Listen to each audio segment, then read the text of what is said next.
I sit alone in my parked car outside Wilson's funeral home, my trembling hands clutching my phone. The screen blurs through my tears, but the message exchange still glares at me like an open wound. My text: Chloe passed. Funeral in 3 days. Megan's one-word reply: okay. Not, I'm so sorry. Not, I'll be there. Just, okay. My phone rings, startling me. Mom's name flashes on the screen. After hours of silence, now she calls.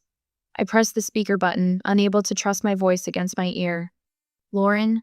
Her voice fills the car, too bright for what this day holds. I'm here, I whisper. Honey, about the funeral. She pauses, and something in that hesitation sends ice water down my spine. We can't come. We already promised to help Megan with her housewarming party. The words hang in the air. My mind refuses to process them at first, as if they're spoken in a foreign language. Her housewarming party, I repeat, not a question, a statement of disbelief. It's been planned for weeks, Mom continues, her voice taking on that familiar defensive edge. You know how important this house is to her. More important than Chloe. More important than my daughter's funeral. My child is dead. The words scrape my throat raw. And we're very sorry about that, Mom says, her tone suggesting an inconvenience rather than a tragedy. But Chloe wouldn't want us to disappoint Megan. You know how sensitive she is. The memory crashes over me. Chloe in her hospital bed just 1 week ago, frail, yet somehow still radiating that stubborn light of hers. Her small fingers working colored pencils across paper, creating cheerful drawings for the nurses who'd become like family. Miss Abby likes purple unicorns, she told me seriously, her tongue caught between her teeth in concentration. And Dr. Miller needs a rocket ship because he told me his son loves space. That same day, the doctor had mentioned possible remission, the first hopeful words in months. I'd stepped into the hallway, fingers shaking, as I dialed Mom's number to share what felt like the first breath after drowning. That's nice, honey, Mom had said, distracted. The clinking of glasses in the background. I'm helping Megan pick out curtains for her new house. The blue ones make the living room too dark, don't you think? I'd murmured something vague and turned back to Chloe, to what mattered. And then came that night. The beeping machines at 2 a.m., the sudden shift in energy as nurses rushed in, the terrible certainty in the doctor's eyes. At 2:20 a.m., I held my daughter's small hand as she slipped away. The machines went silent. The room emptied except for that hollow absence where Chloe's laugh should have been. I sat there for hours, unable to move, unwilling to release her hand because then it would be real. When morning light crept through the blinds, a nurse, Abby with her purple unicorn pin, placed a gentle hand on my shoulder. Would you like me to call someone for you? She'd asked. But there was no one. Not really. Just me. I don't understand, I say now into the phone. This is your granddaughter's funeral. Mom sighs. Lauren, you're being dramatic. Chloe was sick for so long. You've had time to prepare. The rage that flares is so sudden and hot, it steals my breath. I hang up without another word and dial Megan's number instead. Hello? My sister sounds annoyed, as if I've interrupted something important. Mom says you're having a housewarming party on the day of Chloe's funeral. My voice doesn't even sound like mine, hoarse from crying, hollow with disbelief. The date was set weeks ago, Megan says flatly. She's already dead. She doesn't care when she goes in the ground. I'm alive, and I want to celebrate my new house. The phone nearly slips from my numb fingers. I think of Chloe just months ago, flipping through old photo albums, pointing at pictures of Grandma's house where Megan now lives. If Grandma's house can make someone happy, she'd probably like that, right? Chloe had asked, wise beyond her years even then. I hang up without speaking. What words could possibly answer such cruelty? I stare at the funeral home entrance, its dignified columns and dark wooden doors.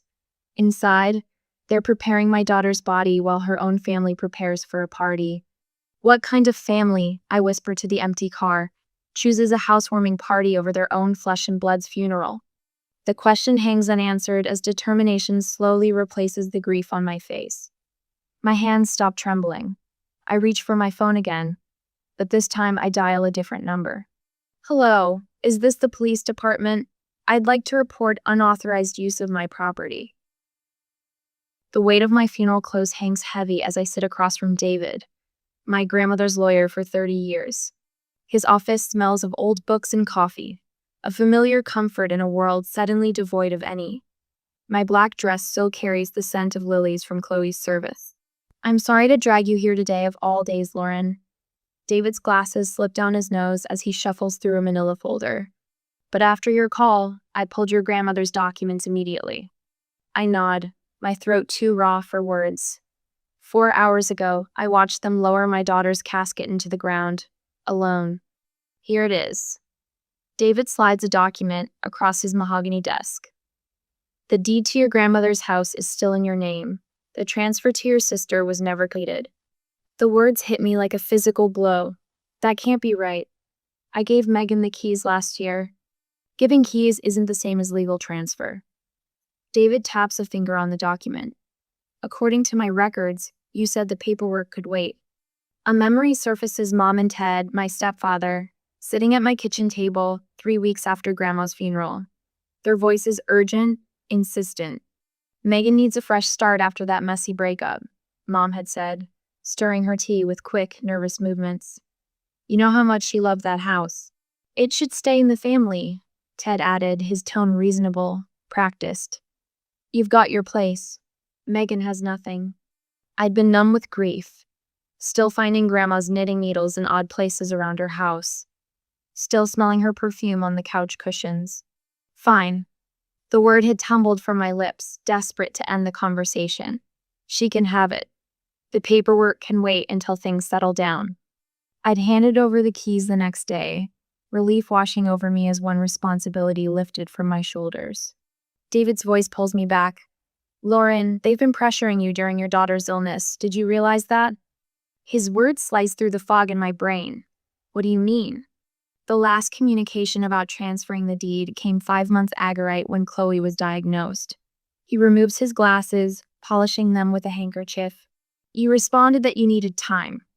5 months ago, when my world collapsed with a doctor's gentle voice saying, leukemia. I'd forgotten all about the house, I whisper. David places a folder before me. You asked me to gather your financial records too. My hands tremble as I open it. Bank statements. 5 years of them, neatly organized. The numbers blur then sharpen with terrible clarity. A pattern of $2,000 monthly transfers to my mother's account unbroken, even through Chloe's illness. Oh God. I flip through statement after statement, months passing in a shuffle of paper. There it is, the payment sent. The night I worked until 3 a.m., editing manuscripts from a chair pulled alongside Chloe's hospital bed. The payment sent the week I maxed out my credit cards to cover medication copays. A separate document catches my eye. A car loan in my mother's name, dated 1 month after Chloe's diagnosis. A $42,000 Mercedes. My phone buzzes. A text message from my mother. Need extra this month. Car insurance went up. How's Chloe doing? My stomach twists as I open Instagram. A post from 2 hours ago during Chloe's funeral appears at the top of my feed. My mother and Megan, champagne glasses raised high, standing in Grandma's kitchen. My grandmother's antique mirror reflects their smiling faces. New beginnings, blessed, new house. I stare at their faces at the timestamp. This wasn't thoughtlessness or poor timing. This was deliberate. A knock at the office door, and David's receptionist pokes her head in. Your ex-husband is here. Says he's been looking for you. Derek steps into the room, his eyes red-rimmed, his suit wrinkled from sitting through the service. Unlike my family, he came. He held my hand as they lowered our daughter into the ground. Lauren, his voice breaks on my name. I went to your place, but you weren't there. I was worried. Did you know? I hold up my phone, showing the Instagram post. Did you know they didn't come because of a party? Derek's face hardens as he takes my phone. Jesus Christ, is that today? A notification pops up on my screen. An email from my tenant in the small rental property I inherited from my father, my only source of steady income during Chloe's illness. Someone claiming to be your mother called saying you're mentally unstable after your daughter's death, and that I should send rent payments to her until further notice. Wanted to check with you directly. The room spins, then steadies with sudden crystal clarity. They didn't just abandon me during the worst moment of my life, I say, rising to my feet. They tried to profit from it. David hands me the house keys and deed from his desk drawer. These are legally yours. What do you want to do? I close my fingers around the cold metal of the keys. In the distance, I hear sirens growing louder. How far would I go to stand up to family who betrayed me at my most vulnerable moment? Would I forgive the unforgivable, or draw a line that could never be uncrossed? The answer comes with the wail of approaching police cars. My phone buzzes for the 5th time today. I let it vibrate against the kitchen counter, watching it dance closer to the edge with each notification. Another flying monkey sent to do my mother's bidding.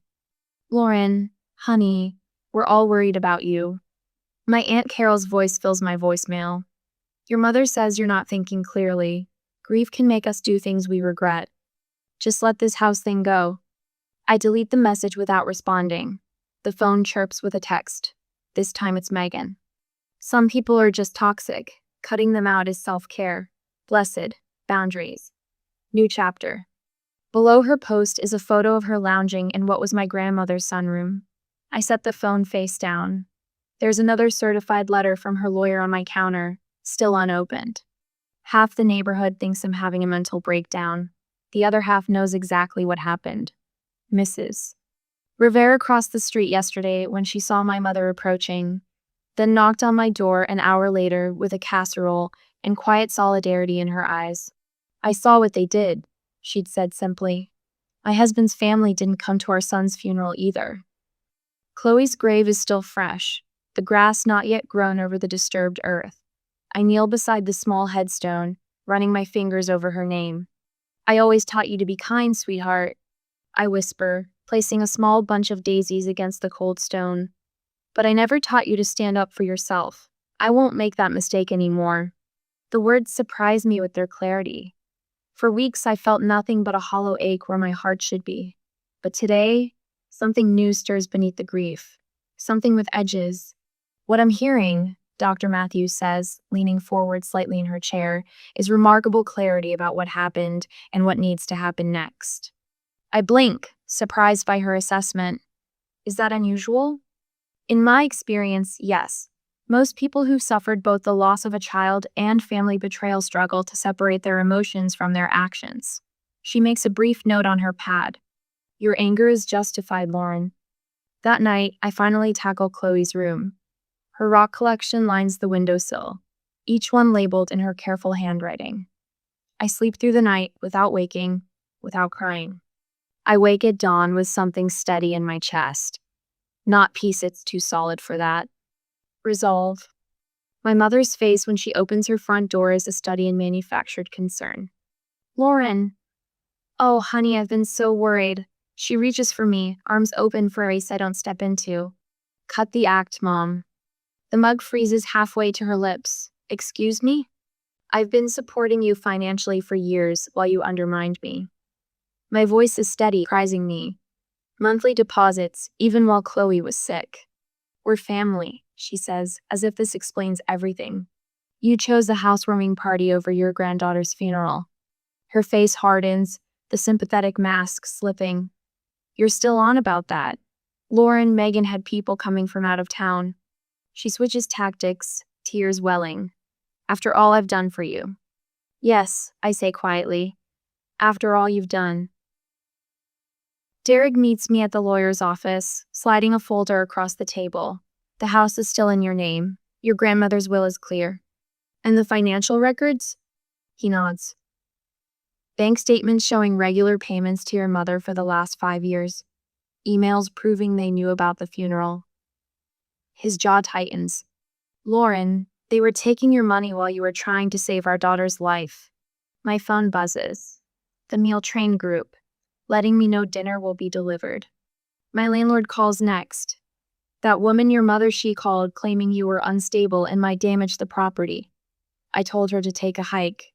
My boss follows. Take all the time you need, Lauren. Your job will be here. The police cruiser pulls up behind my car in front of what was once my grandmother's house. Megan's face when she opens the door is first shocked, then furious. What is this? Miss Parker, the officer says, we're here to explain the legal situation regarding this property. For the next 10 minutes, the officers explain she has been living in the property without legal right, that I have documentation proving my ownership. 48 hours, the older officer says. You have 48 hours to vacate the premises. Megan's tantrum escalates as neighbors peek from behind curtains. I stand silent, neither gloating nor retreating. The older officer pauses beside me. My sister lost a child too. Take all the time you need, ma'am. 2 days later, I sit alone in my grandmother's empty living room. The house feels hollow, Megan's presence scrubbed away, but nothing yet to replace it. I run my hand along the bookshelf and feel something tucked behind the classics my grandmother loved. I pull it out, a folded piece of construction paper, close drawing from months ago. I unfold it with trembling fingers. A stick figure with wild hair stands tall, arms outstretched, a red cape flowing behind. Mommy is scrawled across the top in Chloe's handwriting. A superhero. Tears come again, but different this time. Not the drowning waves of grief, but something cleaner, sharper. I won't just survive this, Chloe, I whisper, pressing the drawing to my chest. I'll show you what strength really looks like. The security company van pulls away from the curb. 4 cameras now watch over the property, one at each corner. The technician's words echo in my head. The cameras upload to cloud storage, anything can be deleted. At the bank, I cancel the automatic payments to my mother's account. 5 years of monthly support ended with a signature. Derek emails me the last piece of evidence, of screenshots of our group chat the day Chloe died. My message announcing her passing. Their read receipts. The timestamps showing they'd seen it, known about the funeral, chosen the party anyway. This should be enough, he writes. They can't deny they knew. It's nearly midnight when my phone buzzes with a text from my neighbor across the street. You need to come quickly. Something's happening at the house. I open the security app on my phone. The night vision camera shows Megan's car parked halfway up the driveway, headlights off. She moves toward the back door, something in her hand catching the moonlight. The sound of breaking glass comes through the speaker, a window shattering. My hand doesn't shake as I dial 911. My voice doesn't waver as I explain the situation. And when I grab my keys and head for the door, my face shows only determination. They've taken enough from me already. They won't take anything more. The security footage plays on my phone screen in crisp, undeniable clarity as I stand on the sidewalk watching 2 police officers approach my grandmother's house. Megan's red Toyota is parked crooked in the driveway, half on the grass. Ma'am? The older officer, Williams according to his nameplate, gestures toward the house. You said this is your property? I nod, handing him the property deed. Yes, it belonged to my grandmother. I'm the legal owner. The sound of shattering glass cuts through the night air, followed by muffled cursing. Stay here, Officer Williams says, his hand moving to rest on his holster. I remain by the patrol car, my body tense but my mind remarkably clear. The security camera app on my phone continues recording, capturing every moment. The front door flies open. Megan stumbles out, a baseball bat dangling from her right hand. When she spots me, her face contorts from surprise to rage. You called the cops on your own sister? She lunges forward, but Officer Williams blocks her path. Ma'am, drop the bat, now. She hesitates, then lets it clatter to the porch. This is ridiculous. This is my house.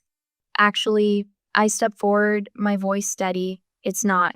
And the security cameras I installed last week show you breaking the front windows with that bat. Megan's mouth drops open. Her eyes dart to the small camera, mounted under the eaves. I want to press charges, I tell Officer Williams. For vandalism and breaking and entering. This is now a criminal matter, ma'am, he informs Megan as his partner reads her rights. Mom shows up at my apartment the next morning, her eyes red-rimmed, clutching her purse against her chest like armor. I don't invite her in. Lauren, honey, this has gone far enough. Her voice wavers. Families need to stick together. I forgave when you missed Chloe's school plays. I drew the line at missing her funeral for a housewarming party. She reaches for my hand. I step back. Chloe wouldn't want this division in the family. She was such a sweet girl. Don't. My voice drops to a dangerous whisper. Don't use my daughter's name to manipulate me. Something shifts in her expression, the motherly mask, slipping to reveal the calculation beneath. Her eyes narrow. You've always been difficult, so sensitive. Her voice hardens. Megan could lose her job over this. Is that what you want? What I wanted was for my mother to hold my hand while my daughter took her last breath. I lean against the doorframe. What people want and what they get are often different. By afternoon, Megan's edited video is circulating on Facebook. She's cut together security footage from my cameras, carefully omitting the parts showing her swinging the bat. Comments pile up beneath it, mostly family members expressing outrage at my cruelty to my homeless sister. I don't respond, don't defend, don't explain. Derek calls me after seeing it. Your cousin Mark asked if I'd seen what Lauren did. I set him straight about what really happened at the funeral. You didn't have to do that. Someone should tell the truth. He pauses. Anyone who was at Chloe's funeral knows that. By evening, 3 mothers from Chloe's school have commented with eyewitness accounts of the empty seats in the front row seats reserved for family who never came. Chloe's oncology nurse shares how she sat with me during those final hours when no one else came. The truth emerges without my intervention, like water finding its way downhill. My lawyer calls on Thursday. The cease and desist letters have been delivered. Both your mother and sister are legally prohibited from posting about you on social media now. Thank you. There's something else. The Community Foundation called. They want to establish a children's cancer research fund in Chloe's name. They've already raised $12,000. My throat tightens. I didn't know.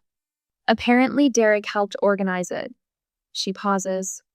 Oh, and I've been getting calls from several people offering character references for you.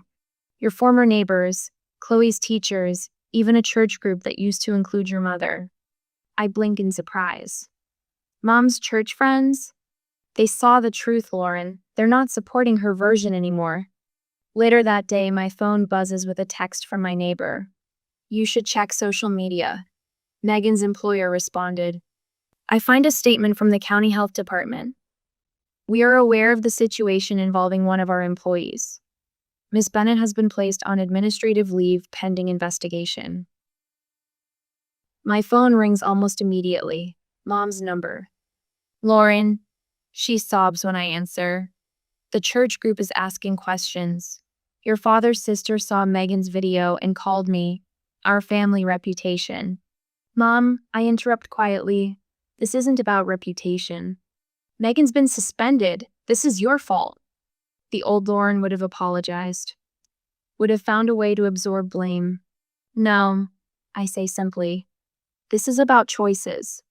After I hang up, 3 text notifications appear from relatives who previously condemned me. Uncle Jim simply reads, I heard what really happened. I'm sorry. Are you sure about this? My lawyer slides the documents across her desk. Once it's done, there's no going back. I pick up the pen, studying the bold type at the top of the page. Restraining order application. Chloe's voice echoes in my memory. Mommy, why do you always let Aunt Megan be mean to you? I never had a good answer for her then. I do now. Some bridges aren't meant to be rebuilt after they burn. I sign my name with steady hands. As I finish the signature, my phone chimes with a message from my stepdad. We need to work something out, Lauren. This has gone too far. Too far. That's what they call consequences. Not once has anyone mentioned Chloe's funeral, the empty chairs, the absence when I needed them most. Their concern is only for themselves. I placed the signed restraining order in my lawyer's hands. For the first time since Chloe died, I feel the weight on my chest lighten just a little. It was never about the house. I parked my car at the curb, watching as Uncle Todd's minivan pulls up behind me. Aunt Melissa and Cousin Jen climb out, their faces arranged in identical masks of concern. My phone buzzes. Mom. Again. The fifth call in 30 minutes. The front door opens before I reach it. My mother stands there, tears already tracking her makeup. Lauren, honey, we've all been so worried. I step back, allowing them inside without a word. They file past Mom, Todd, Aunt Melissa, Uncle Dave, Cousin Jen, and Uncle Pete. No Megan. Of course. Mom reaches for my arm, but I shift just enough that her fingers brush empty air. Let's sit in the living room, I say, my voice steadier than it has any right to be. The room feels smaller with all of them in it. They take the couch, the armchairs, perching like vultures waiting for something to die. Lauren, Todd begins, clearing his throat. Since you discontinued your support, we've had some financial difficulties. I don't answer. Just wait. We never wanted to bring this up during such a difficult time. Jen says, her voice soft as poison. But we're concerned about your mental state. Grief can do terrible things to a person's judgment. Mom dabs at her eyes with a tissue. First, I lost my granddaughter. Now I feel like I'm losing you too. My fingers find the edge of the folder on the side table. I slide it onto my lap. And there's the issue of your rental property, Todd adds. Several neighbors have mentioned concerns. Said you seemed unstable. Are you finished? I ask. They exchange glances. No one speaks. Good. I stand, moving to the center of the room. I didn't invite you here today for reconciliation. I open the folder and remove a stack of papers. Lauren, we're just trying to, Mom starts. 3 months ago, I interrupt. Megan sent me this text when I told her Chloe was dying. I hold up my phone and read, I know it's hard, but some of us still have lives to live. My housewarming is important too. The room goes quiet. And here, I continue, tapping the screen, is my mother's voicemail from the morning of Chloe's funeral. I press play. Mom's voice fills the room. We promised Megan we'd help with her party. She's been planning it for months. I'm sure Chloe would understand. Aunt Melissa shifts uncomfortably. Uncle Dave stares at his hands. I set down the phone and pull out a stack of papers. These are bank statements showing the $2,000 I sent you every month for the past 5 years, including the 3 months Chloe was in hospice. I let the papers fall on the coffee table. And here are my medical bills from the same period. Todd will meet my eyes now. Here's the security footage from 2 weeks ago. Megan breaking my windows. I place a USB drive beside the papers. The police have it too. I turn to face my mother directly. And here's what you didn't know I had. I press play on another recording. Mom's voice. Lauren's always been too soft. Once Chloe's gone, we'll contest Dorothy's will. The house should have gone to Megan anyway. My mother's face drains of color. I have everything, Mom. Every manipulation. Every lie. The party photos posted during my daughter's funeral. The calls to my landlord. All of it. I walk to the side table and return with a stack of envelopes. This is a restraining order for each of you. I hand them out one by one. This is a lawsuit for property damage for Megan. And this, I place the final document on the table, is the deed to grandmother's house, which I've donated to the Children's Cancer Foundation. Uncle Pete stands up. You can't do that. I already have. The papers were signed yesterday. Mom rises, face twisted. You'll regret this when you're all alone. The laugh that escapes me holds no humor. I was already alone when my daughter died. You made sure of that. I cross to the front door and open it. Our family died the day you chose a party over my daughter's funeral. They file out in shocked silence. No one speaks. No one looks back. When the last one crosses the threshold, I close the door firmly. Not slammed, just closed. I lean against it, letting out a breath that feels like I've been holding it for years. The house is quiet. Empty but somehow fuller than it's been in months. I cross to the window and watch them leave in a parade of cars, faces stiff with shock. The mighty fallen, the manipulators exposed. A week later, I'm watering the potted geraniums on my porch when the mail carrier walks up my drive. Package for you, Miss Bennett. He hands me a thick envelope. I recognize the return address immediately. Megan's lawyer. The weight of it should feel ominous. Instead, I feel nothing but calm as I slide my finger under the flap. Sometimes the greatest peace comes not from forgiveness, but from finally walking away. The butter yellow paint catches morning light as I run my fingers along the freshly finished wall. Chloe's artwork framed in simple wood creates a gallery down the hallway of my new home. The heaviness in my chest has transformed over this past year. Not gone, but different.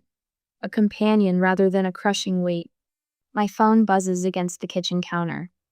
Lauren, it's Derek. I've been thinking about that support group idea. I cradle the phone against my shoulder while watering the potted marigolds. I've already drafted the mission statement. Of course you have. His laugh holds no mockery, just warmth. The community center offered their space for free. Tuesday evenings. I glance at my laptop where the words, after loss, finding strength when family fails you, glow on the screen. It's writing itself, honestly.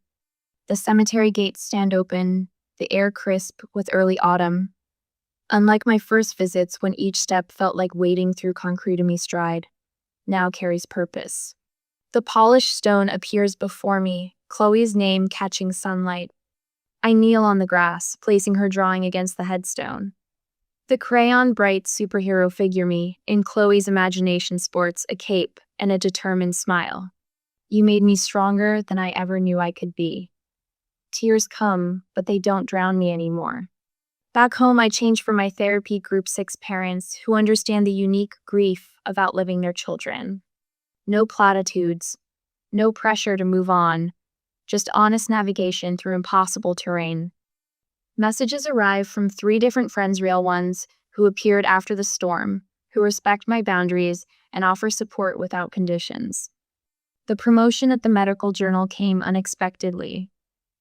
Your editing has become more precise, my boss said, deeper somehow. Later, my backyard fills with quiet laughter. Derek and his new wife arrange sunflowers around Chloe's memorial stone.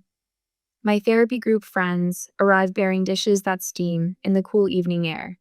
To the family we choose, Carol announces, raising her glass as twilight settles, not the family we're born to. At the children's hospital, I arrange art supplies while children in various stages of treatment gather around the activity table. A woman hovers in the doorway, her eyes holding the shell-shocked look I recognize. First diagnosis? I ask quietly.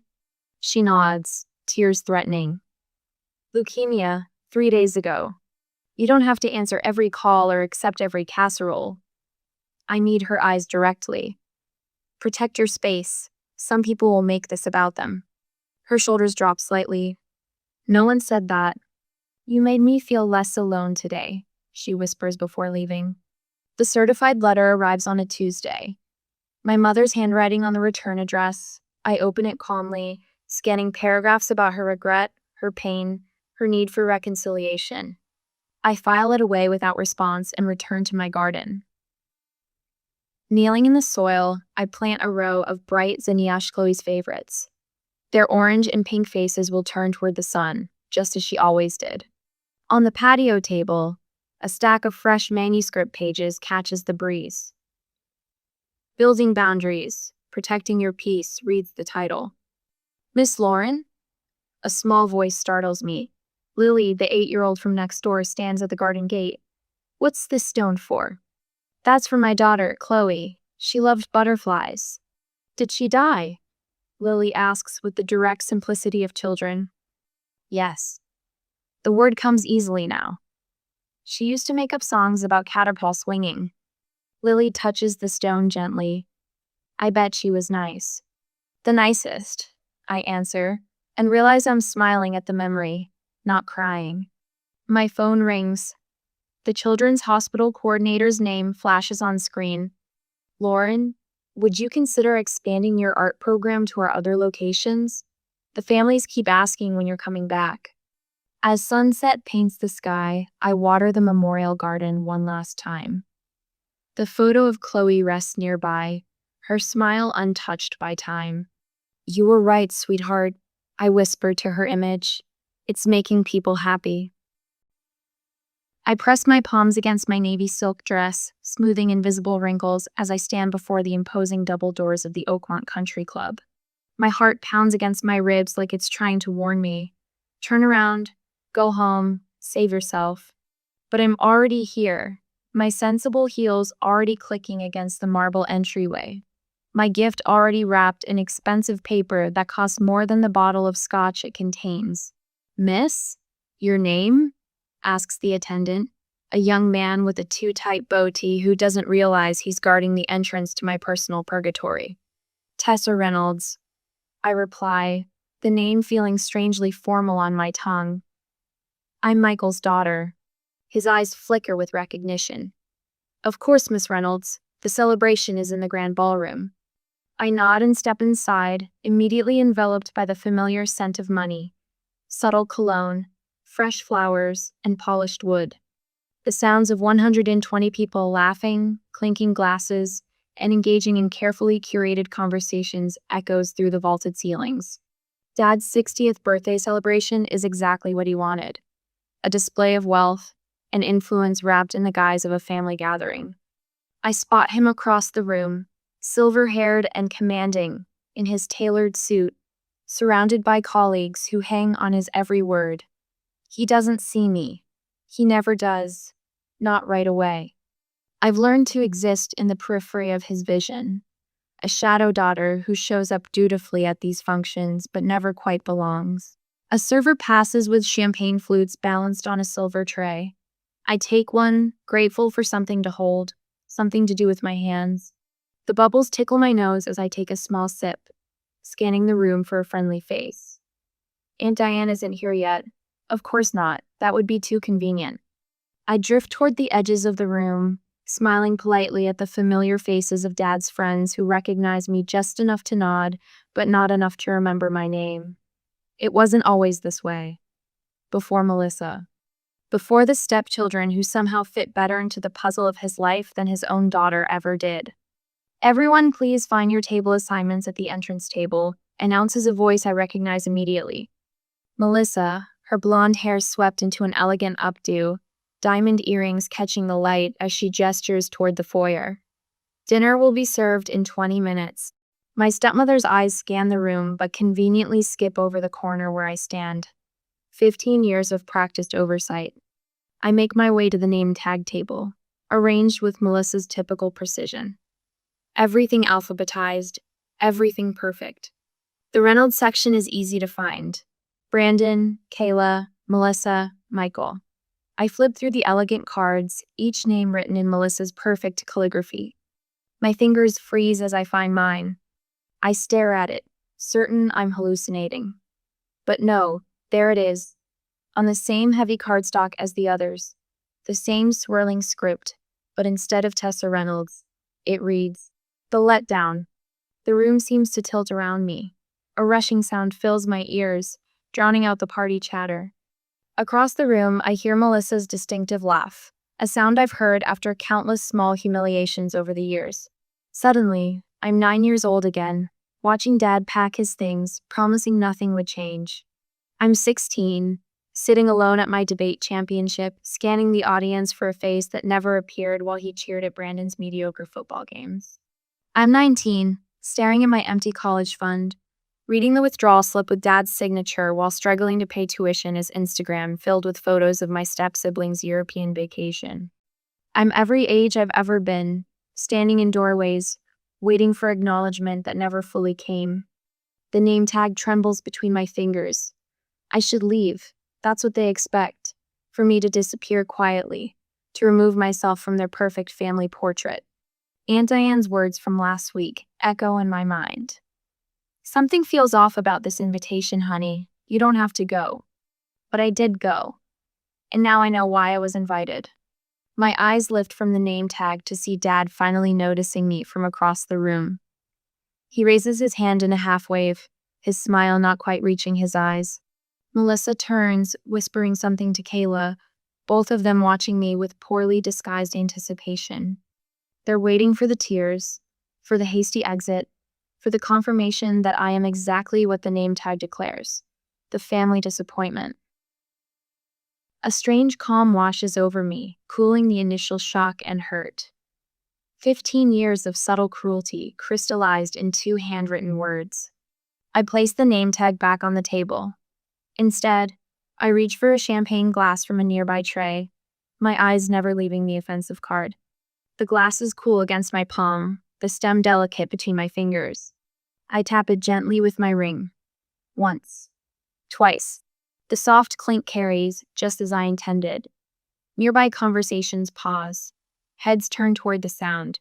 One by one, voices hush as attention shifts to the woman standing alone at the name tag table with a raised glass. Dad's expression shifts from confusion to alarm. Melissa's smug smile falters. Brandon and Kayla exchange uncomfortable glances, shifting their weight from one foot to another as the room gradually falls silent. I take a single step forward. What would you do if your own family labeled you the letdown at a celebration? Would you quietly leave, or would you stand your ground? The glass in my hand catches the light, sending prisms dancing across the suddenly quiet room. I choose to stand. The first betrayal happened on a Tuesday. I remember because it was taco night, and the smell of seasoned beef filled our small apartment kitchen as Dad explained he was leaving. 9-year-old me sat at our scratched wooden table, my taco shell crumbling in my fingers as he spoke. "Nothing will change between us, Tess," he promised, his hand resting on mine. "You'll always be my little girl." I believed him. Children do. 3 months later, I met Melissa. She worked at Dad's firmal, perfect blonde hair and gleaming white teeth standing in our once familiar living room that now smelled of unfamiliar perfume. Behind her stood Brandon and Kayla, eyeing me with the detached curiosity of tourists viewing an exotic animal at the zoo. "We're going to be a family," Dad announced, his arm around Melissa's waist. "Won't that be wonderful?" I nodded because that's what good daughters do. I colored welcome cards for my soon-to-be step-siblings. I helped Mom pack my things for my first weekend at Dad's new house.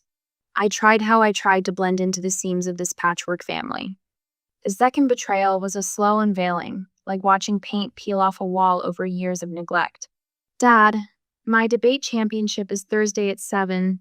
I told him during our Wednesday phone call, my voice trembling with 15-year-old anticipation. "I'm opening for the affirmative position." "That's great, honey," he said, distraction evident in his voice. "I'll try to make it." 3 days later, I scanned the auditorium audience between rounds, my heart sinking as I recognized the pattern. The empty seat next to Mom, the unanswered text messages, the familiar ache of disappointment settling into my chest. That same night, Brandon scored the winning touchdown at his football game. I know because the photos dominated Dad's Facebook page for Weeksha's arms slung around Brandon's shoulders, Melissa beaming beside them, Kayla flashing victory signs. The caption, "Couldn't be prouder of my son tonight." My debate trophy collected dust on my mother's mantle. Dad never asked to see it. They assigned me to clean the bathrooms again. I complained to Mom at 16 after another weekend at Dad's house. Brandon and Kayla never have to do it. It's always me. Mom's mouth tightened as she folded laundry. "Did you say something to Michael about it?" I had. His response echoed in my head. "You're just more responsible, Tessa.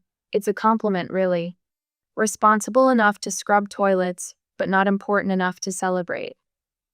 The pattern crystallized with each passing month. When Kayla turned 16, Dad rented an entire restaurant. There was a professional photographer, custom decorations, and a cake that cost more than my entire wardrobe. 2 months later, my 16th birthday warranted a hurried dinner at Olive Garden, where Dad checked his phone throughout the meal and left early for an important client meeting. But nothing compared to the third betrayal, the one that left financial scars alongside the emotional ones. I was 19, halfway through sophomore year, sitting cross-legged on my dorm room bed when I clicked on my college fund account. The balance glared back at me. $422.17. Last month, it had been $18,422.17. There must be some mistake. I told the bank representative, my voice hollow. The withdrawal was authorized on the 7th of February by account custodian Michael Reynolds, she replied. The signature matches our records. The 7th of February, 3 days before Brandon got his new Audi, the car that appeared on Instagram with the caption, "Best Parents Ever." While I worked double shifts at the campus coffee shop and the local restaurant, my textbooks propped open during rare slow moments. Mom fought. She hired a lawyer, spent money she didn't have, trying to recover what Dad had taken. It was his name on the account too, her lawyer finally explained, defeat evident in his voice. Legally, he had access. Legally, perhaps? Morally? The question hung in the air between us, unanswered. I took extra courses each semester, worked through summers, and graduated in 3.5 years instead of 4. Meanwhile, Brandon and Kayla's social media documented their semester abroad in Europe, their spring breaks in Cabo, their lives unmarred by the weight of mounting student debt. Only Aunt Diane saw the truth, Dad's sister, with her penetrating gaze and unflinching honesty. "This isn't right, Michael," I overheard her saying during a rare family gathering. "You can't treat Tessa like she's an afterthought." "You're overthinking things again, Di," Dad replied, his voice carrying that familiar dismissive tone. "Tessa's fine. She's independent. Always has been. Independence born of necessity, not choice. A survival tactic misinterpreted as a personality trait. Melissa's methods were subtler, more insidious. The forgotten invitations to family events that I'd learn about through Facebook photos. The way she'd interrupt whenever I spoke to Dad.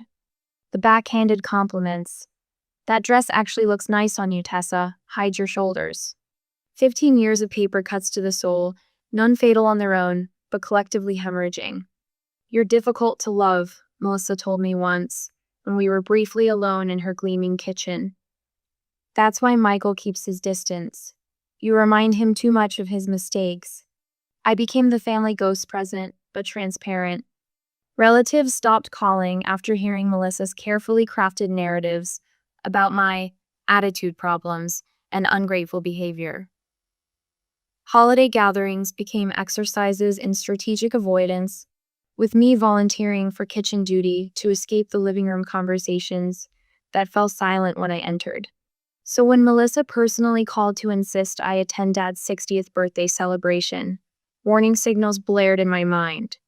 "You have to come, Tessa," she said, her voice honeyed with artificial sweetness. "Your father would be so disappointed if his only daughter missed his milestone birthday." Aunt Diane called the next day. "Something feels off about this invitation, honey. Melissa's never pushed for you to attend anything before." Yet I went anyway. Dressed in navy silk, bearing an expensive gift, walking into the Oakmont Country Club with fragile hope that perhaps, finally, something had changed. Now, staring at the name tag with the letdown written in Melissa's perfect calligraphy, I understand that something had indeed changed. Me. I was no longer willing to accept the pattern. 15 years of betrayal crystallized in 2 handwritten words, and for the first time, I could see the complete picture with perfect clarity. Have you ever noticed a pattern of mistreatment that suddenly became crystal clear in one devastating moment? The room falls silent, sound evaporating like morning dew under a harsh sun. My champagne glass catches the light, sending crystalline reflections dancing across suddenly attentive faces. The background music some jazzy rendition of standards. Dad always pretends to appreciate a fades beneath the weight of anticipation. Dad takes 3 hurried steps toward me, his patent leather shoes clicking against marble with increasing urgency. His smile is strained, eyes darting between me and his confused guests. "Tessa, honey," he begins, voice pitched for public consumption. "Why don't we step outside for a moment?" Behind him, Melissa's crimson lips form urgent words as she leans toward Brandon. "Get her out of here," she hisses, not bothering to lower her voice enough. She's never had to be careful around me before. Why start now? Brandon shifts uncomfortably, caught between his mother's command and the room's collective gaze. He hesitates just long enough for me to sidestep Dad's approaching hand. "I'd like to propose a toast," I say, my voice steady and clear in a way I've never heard it before. The sound travels efficiently through the hushed room, bouncing off crystal chandeliers and returning stronger. To 60 years of Michael Reynolds. Dad's shoulders relax slightly. A practiced smile slides into place as he misreads the situation, assuming I've decided to play along after all. Several guests raise their glasses, relieved at what appears to be a return to scheduled programming. My father has always been concerned with appearances. I continue, each word measured and deliberate. With creating the perfect image. With being exactly how others perceive him. The relief in the room evaporates. Dad's smile freezes, then fractures at the edges. On the 14th of October, 2012, my college advisor called to inform me that my tuition payment had bounced. I was 19. I pause, letting the date land. When I checked my college fund account, I discovered it had been emptied 5 days earlier. $18,000. Withdrawn by the account's co-signer, me father. A soft gasp comes from somewhere near the ice sculpture. Mrs. Harrington, I think. One of Dad's oldest clients. 3 days after that withdrawal, Brandon received a new Audi for his 25th birthday. My gaze finds my stepbrother, who has the decency to stare at his shoes. I worked 3 jobs to stay in school that semester. Night shifts at the campus library, weekends at a coffee shop, and evenings tutoring high school students. Melissa steps forward, her laugh brittle and forced. Tessa has always had a flair for drama, too much time in those theater classes. On the 8th of June, 2016, I continue as if she hadn't spoken. I graduated with honors. I have the photos of the empty seat reserved for my father. He was at Kayla's apartment warming party. I turned slightly. A lovely event, from what I saw on Instagram later. Dad moves again, this time more decisively. That's enough, Tessa. You're embarrassing yourself. No, Dad. For the first time in my life, I'm not embarrassing myself. I reach my clutch and remove the name tag, holding it up so the elegant calligraphy is visible. The letdown. This is what you allowed to be written about your daughter. This is what you and Melissa thought was appropriate for a father's 60th birthday celebration. The crowd's collective intake of breath is audible. Someone mutters, "Jesus Christ," from the back of the room. Tessa, you're clearly upset, Dad attempts, his authoritative boardroom voice failing him now. I'm not upset, I say, surprised to discover it's true. I'm simply done. A movement to my left catches my eye. Aunt Diane slips through the crowd to stand beside me, her hand briefly squeezing mine before dropping away. Her presence, the warm solidarity of it, makes my voice even stronger. For 15 years, I've watched you build a new family while systematically pushing me to the margins of your life. I've made excuses for missed birthdays, forgotten achievements, and empty promises. I convinced myself it wasn't deliberate, that you were just busy, just distracted, just anything but intentionally cruel. I scan the room, noting the subtle shifts in the crowd. Mr. Patel, Dad's golf partner, is nodding slightly. Mrs. Feldman looks directly at Melissa with newfound suspicion. Even Dad's longtime photographer has lowered his camera, unwilling to document this unscripted moment. But this, I hold up the name tag again, this took planning. This took deliberate cruelty. This took all 3 of you. Brandon starts to protest, but Kayla nudges him silent, both of them slinking back toward the nearest wall. I came here tonight out of some lingering sense of family obligation. Some hope that maybe, finally, I was being included in a genuine way. My voice doesn't waver, doesn't crack. Each word emerges clear and precise, carrying the weight of accumulated truth. Instead, I found confirmation of what I've suspected for years, that I'm not a you. I'm an inconvenience, a reminder of a life you'd rather forget. Dad's face has lost its rehearsed composure. His authority in the room, the carefully cultivated gravitas he's built over decades, visibly diminishes with each word I speak. Melissa attempts another laugh, a well-practiced social tool that's served her for years, but it falls utterly flat in the weighted silence. This isn't a performance for sympathy, I continue. It's not an emotional outburst or an attempt at revenge. It's simply the truth, spoken aloud after 15 years of silence. I turn slightly, deliberately meeting the eyes of people who've known me since childhood.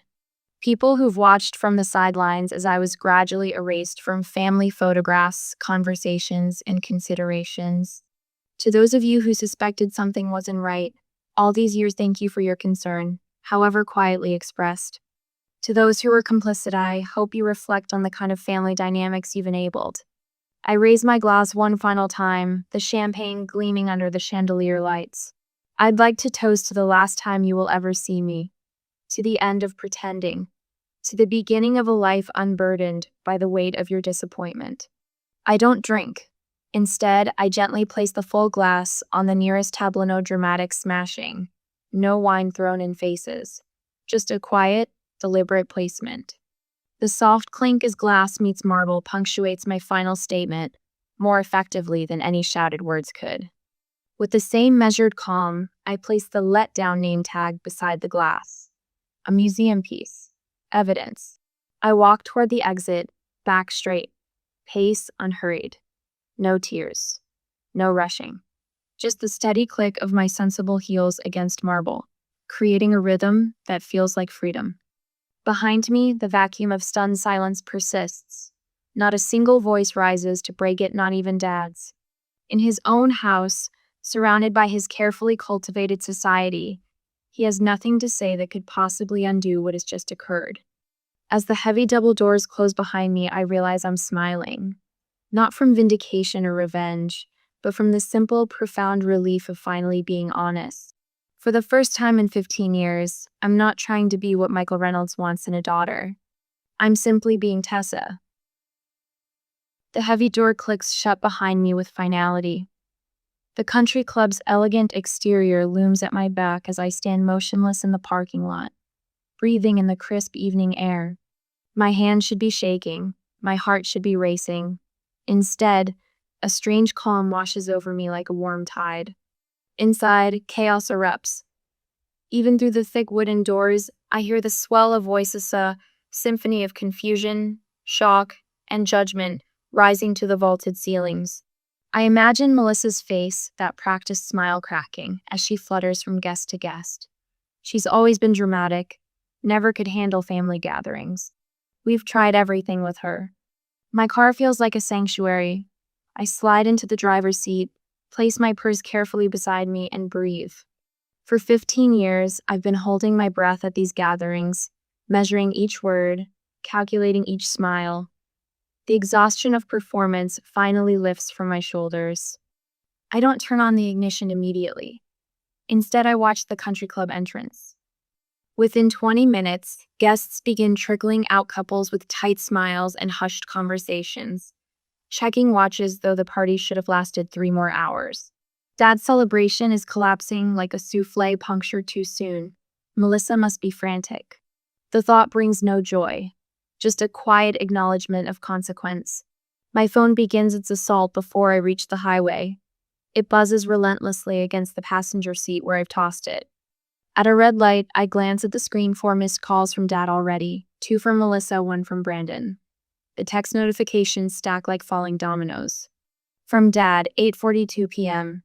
Call me immediately. We need to discuss your behavior. From Dad, 8:55 p.m. You've embarrassed yourself in this family. Pick up the phone, Tessa. From Dad, 9:17 p.m. Your mother put you up to this, didn't she? From Dad, 9:34 p.m. Please call me back. We can fix this.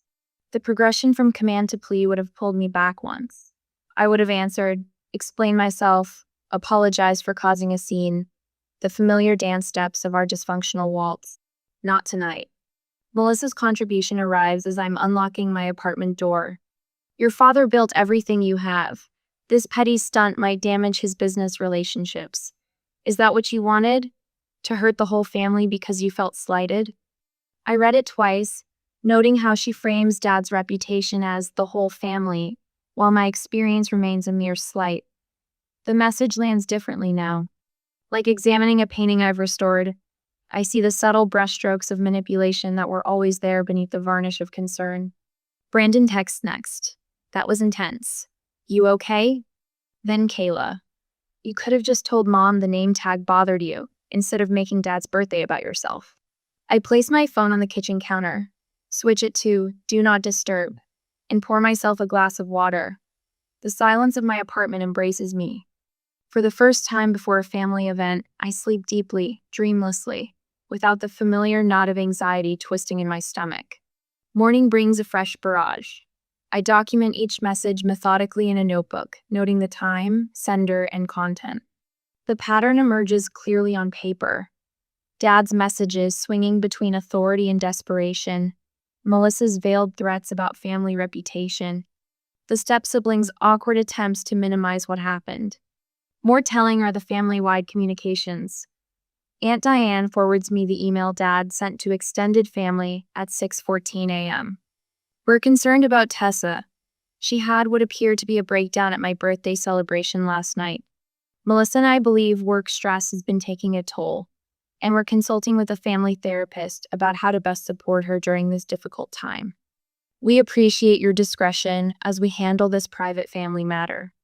I print the email, underline key phrases, and add it to my documentation folder. The narrative control is precise, transforming my clarity into confusion, my boundary into breakdown. My phone rings with an unfamiliar number around noon. I let it go to voicemail, then listen with surprise to hear Martin Geller, Dad's golf partner of 20 years and his attorney for even longer. Tessa, it's Martin. I was at the party last night. I'm calling to say, well, you showed remarkable composure. I've known your father a long time, but what I witnessed. Please call if you need anything. And I mean anything. By afternoon, Aunt Diane reports that 3 couples have quietly asked her for my contact information. The country club manager called Dad about his membership renewal, supposedly routine but suspiciously timed. The foundation board, where Melissa chairs the social committee, is suddenly reviewing leadership rotation schedules. The whispers have begun, and whispers are the one thing Melissa has never learned to control. For 7 days, I maintain my silence. I go to work, restore a damaged landscape painting, have dinner with friends who know nothing of family drama. I sleep well. I breathe easily. On the 8th day, I craft a single email to my father. Dad, I am open to rebuilding our relationship under the following conditions. 1. We meet with a family therapist of my choosing for a minimum of 6 sessions. 2. You acknowledge without qualification the pattern of favoritism and exclusion that has defined our relationship since your remarriage. 3. Our communication remains between us, without Melissa's management or interpretation. I require your response within 2 weeks. After that, I will consider your silence a decision. Tessa, I press send, then close my laptop. The antique clock on my mantel ticks steep, marking time that now moves at my pace, not theirs. I fix a cup of tea and settle into my reading chair, preparing for the inevitable backlash to my first real boundary. Strange how the hardest walls to build are the ones that protect us from those who should have sheltered us from the start. I grip my phone tighter as the text message flashes on the screen. Mom called. Dad's having chest pains. Please call. Melissa's third attempt this week to breach my carefully constructed walls, her escalation tactics becoming increasingly desperate. 3 days ago, it was my father appearing at the museum where I work, his imposing figure drawing stares as he cornered me between a Degas restoration and the staff break room. Yesterday, it was the concerned family friend, Martha, who just happened to be at my favorite coffee shop, ready with rehearsed lines about forgiveness and second chances. I delete the message without responding. The supposed health scare is textbook manipulation. I've documented each pattern in my therapy journal. Michael Reynolds hasn't had so much as a blood pressure issue in his 60 years. I check my watch, my grandmother's vintage Omega, the one possession my father couldn't control, and take a steadying breath. 20 minutes until the meeting I finally agreed to after 6 weeks of their relentless pursuit, on my terms, not theirs. The cafe I've chosen sits across from the public library, its wide windows and constant flow of patrons ensuring no scene can erupt without witnesses. I arrive early to secure the corner table back to the wall, clear view of both entrances. Rachel, my colleague from the museum's restoration department, settles 2 tables away with her laptop, close enough to intervene if needed, distant enough to provide privacy. You've got this, she says, squeezing my shoulder before taking her position. At precisely 3 p.m., they arrive me father and Melissa, overdressed for a casual coffee shop in tailored wool and cashmere. Michael's silver hair is freshly cut, his expression practiced into concerned fatherhood. Melissa's diamond earrings catch the light as she scans the room, her smile faltering when she spots me already seated, composed, a manila folder placed precisely before me. "Tessa," my father says, leaning in for a hug I don't reciprocate. "You look well." They settle awkwardly into the mismatched vintage chairs, Melissa visibly recoiling from a water ring on the wooden table. This isn't their country club. This isn't their controlled environment. The discomfort shows in their posture, in their darting glances at neighboring tables where college students tap on laptops and young mothers wrangle toddlers. "We've been so worried," Melissa begins, her voice dropping into the concerned register I've heard her practice on phone calls with her friends. "This distance isn't healthy for any of us." My father clears his throat, hands clasped on the table he's boardroom pose. "Family obligations go both ways, Tessa. Whatever. This understanding occurred at my birthday. Surely we can move past it like adults." I remain silent, watching his delivery, noting how his eyes flick to Melissa for approval after each carefully crafted sentence. "We wanted to talk about how we can help you through this difficult time," he continues. "There's that apartment complex you were looking at near the museum. We could help with the down payment." Money. Always his solution. The same solution he tried when he emptied my college fund for Brandon's car. The same solution he offered when I graduated with honors and no family in attendance. Melissa leans forward, a tissue appearing magically in her manicured hand. "I know we've had our differences," she says, her eyes suddenly glistening with well-timed tears. "But you're still family. You'll always be family. And family matters, Tessa." My father's voice hardens slightly, not just emotionally, but practically. Connections, inheritance, the firm's client network, these aren't small considerations for your future. The threat lies just beneath the surface. Remember what you stand to lose. Without speaking, I open the manila folder, removing its contents with deliberate care. First, the college fund withdrawal slip with my father's signature, preserved in a plastic sleeve. Next, a printed email chain documenting Melissa's instructions to exclude me from the family Christmas card. Third, a transcript of Melissa's voicemail to my mother attempting to drive a wedge between us. Finally, I withdraw the name tag, still in its pristine sleeve, the elegant calligraphy spelling "the letdown" visible to everyone at our table. "What is this?" my father demands, his business voice emerging. "Documentation," I answer, my voice steadier than I feel. 15 years of it. "And this," I slide forward a sealed letter on my therapist's letterhead, identifying details carefully redacted, "is a professional assessment of the family dynamics at play." Melissa's tears vanish. "Are you recording this? Is this some kind of setup?" "I'm protecting myself," I say, placing my phone visibly on the table, which I've learned is necessary. My father's mask slips then, his jaw tightening as control visibly evaporates. "This is ridiculous. We came here to reconcile, not to be ambushed with." "With evidence," I interrupt, surprising myself with my composure. "I'm not here to argue. I'm here to establish terms for any future contact." Melissa leans toward my father, whispering what she thinks I can't hear. "I told you she'd make this impossible." Classic victim complex. The phone catches every syllable. "This meeting has confirmed everything I said at the party," I say quietly, gathering my evidence back into the folder. I wish it hadn't. As I prepare to stand, my father makes one final grasp for control. "You can't just erase 30 years of family, Tessa. You can't just walk away."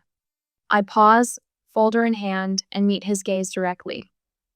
"I'm not erasing anything, I'm simply stopping the damage from continuing." The words land with physical force. I see it in the way they both recoil, in the dawning realization spreading across their faces. For the first time, they understand I mean it. This isn't negotiation.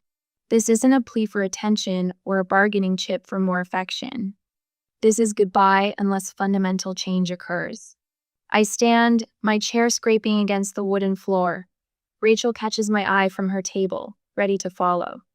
As I walk away, I leave them frozen in the booth, staring at each other, roles permanently reversed. The power has shifted, and I don't look back. I trace my finger along the edge of the charcoal sketch's solitary tree, bending against an invisible wind that now hangs in my living room. Sunlight spills through windows unobstructed by heavy drapes, casting honeyed rectangles across hardwood floors I selected myself. My apartment isn't grand like the Reynolds estate, but every item here tells a story I chose, not one forced upon me. Almost ready? Mom calls from the kitchen, where the rich aroma of her signature rosemary bread mingles with something savory Aunt Diane is stirring. Just finishing these, I answer, pressing the final adhesive strip onto the back of a handwritten card. 1 year. 12 months since I walked away from the country club, my champagne glass abandoned alongside that damning name tag. The anxiety that once coiled around my ribs before family gatherings has dissolved, replaced by a gentle flutter of anticipation. On my coffee table sits my therapy journal, its edges softened by weekly use. Dr. Martinez had suggested documenting not just negative patterns, but moments of growth. Last week's entry reads, "Set boundary with work project without apologizing. Felt strong, not guilty." Small victories, but they accumulate like brushstrokes, forming a new self-portrait. I glance at the photo wall opposite my sofa faces of people who actually see me. Sarah and Marcus, college friends I'd gradually withdrawn from during those tense family years, now back in my life after genuine reconnection. Mom and Aunt Diane at my museum's conservation exhibit opening, beaming with unmanufactured pride. Even Elena, my mother's prickly sister who sends inappropriate birthday gifts but who called immediately after hearing about the incident, saying simply, "About time, honey." The holidays had been the true test. For years, I'd endured Melissa's perfectly orchestrated Christmas celebrations, where gift opening became a performance art, and my presence inevitably missed the mark. This year, I'd hosted a winter solstice dinner instead takeout Chinese food, mismatched plates, and absolutely no color-coordinated wrapping paper. The authentic laughter that filled this room that night had been worth every tradition abandoned. On my bedside table sits Dad's letter.